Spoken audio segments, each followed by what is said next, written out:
canteiros de obras de construção civil, é comum perceber trabalhadores realizando medidas de comprimento e de ângulos e fazendo demarcações por onde a obra deve começar ou se erguer. Em um desses canteiros foram feitas algumas marcas no chão plano. Foi possível perceber que das 6 estacas colocadas, 3 eram vértices de um triângulo retângulo e as outras 3 eram os pontos médios dos lados desse triângulo, conforme pode ser visto na figura em que as estacas foram indicadas por letras. A região demarcada pelas estacas A, B, M e N deveria ser calçada com concreto.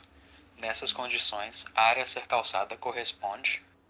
Então, o primeiro método para a gente resolver a primeira questão é a semelhança de triângulos.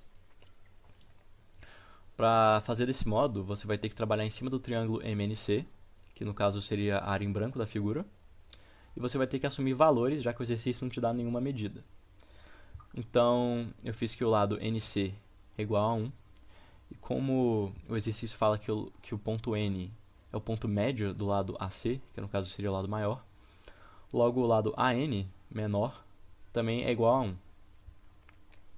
Então você tem que o lado AC maior é igual a 2 e o lado NC menor é igual a 1.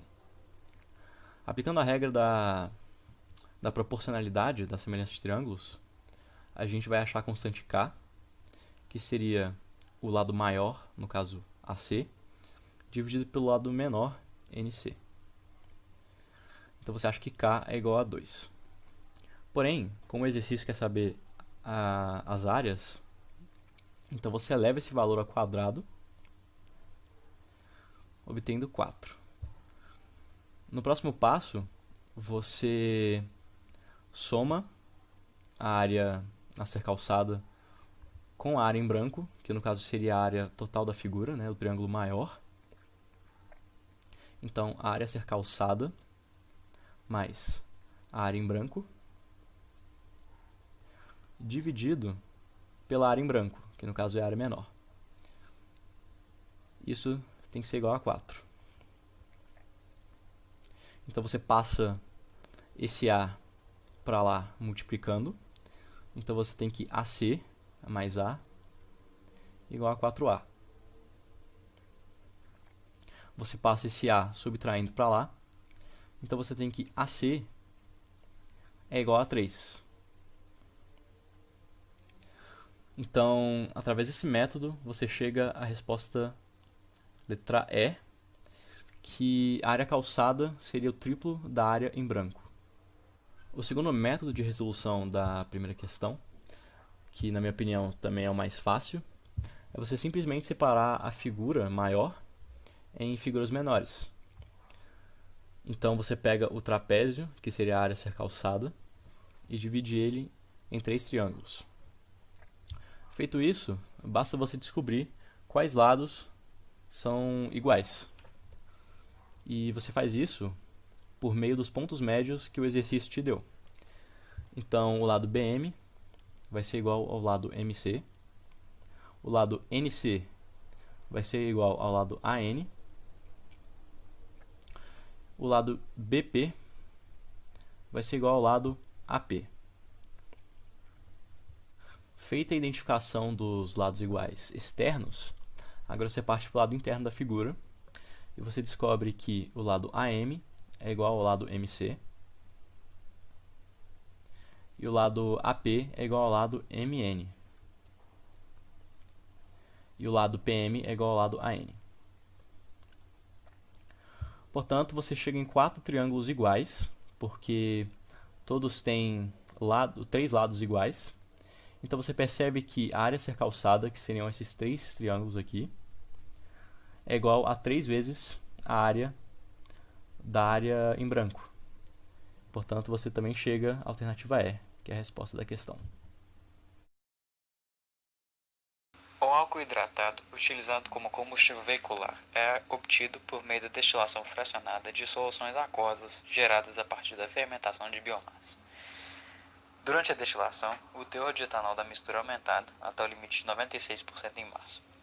Considere que em uma usina de produção de etanol, 800 kg de uma mistura etanol e água com concentração 20% em massa de etanol foram destilados, sendo obtidos 100 kg de álcool hidratado 96% em massa de etanol.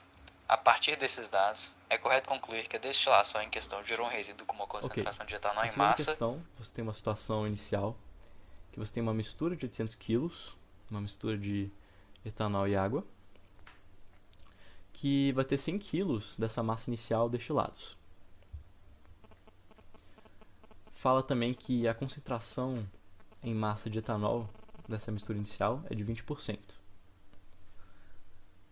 Então, inicialmente a gente vai calcular esses 20% em massa para a gente descobrir a porcentagem inicial de etanol na mistura, que é um dado importante que a gente vai precisar mais para frente. Então, 20%, que é a mesma coisa que 20 sobre 100, de 800. Aqui você corta o 100 com os dois zeros, 800. Então você tem que 20 vezes 8 é igual a 160. Então você tem 160 kg de etanol nessa mistura inicial de 800 kg. Em seguida, a gente vai trabalhar em cima dos 100 kg que foram destilados. E para isso a gente precisa voltar lá no texto inicial da questão, que fala que durante a destilação o teor de etanol da mistura é aumentado até o limite de 96% em massa, o teor de etanol. Ou seja, você tem que 96% desses 100 kg equivalem a etanol. Então 96% de 100 é igual a 96 kg. E 4% de água. Então 4 kg de água. Por fim, a gente vai para o resíduo, que é o que está pedindo na questão. E ele quer saber a porcentagem de etanol presente nesse resíduo depois da destilação. Então, você tem os 160 kg iniciais de etanol que a gente calculou lá em cima, que estavam presentes no resíduo. Porém, depois da destilação,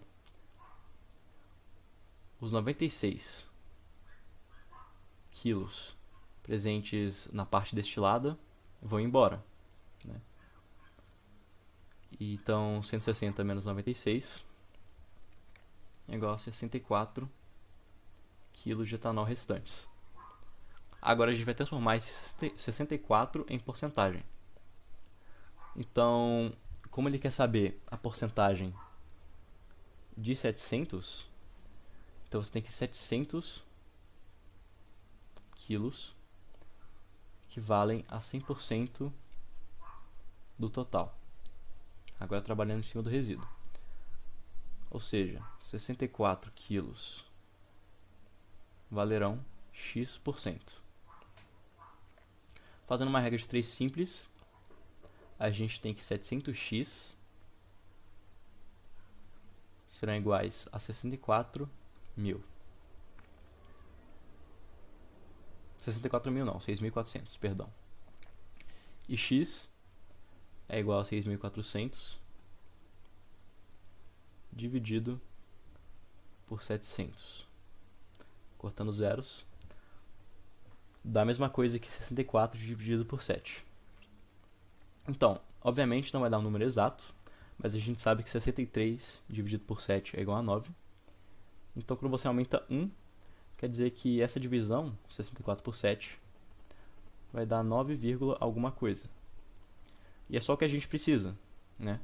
Porque com esse valor, e analisando as alternativas aqui, você chega que essa porcentagem vai estar entre 9% e 9,2%. Portanto, a resposta correta é a letra D.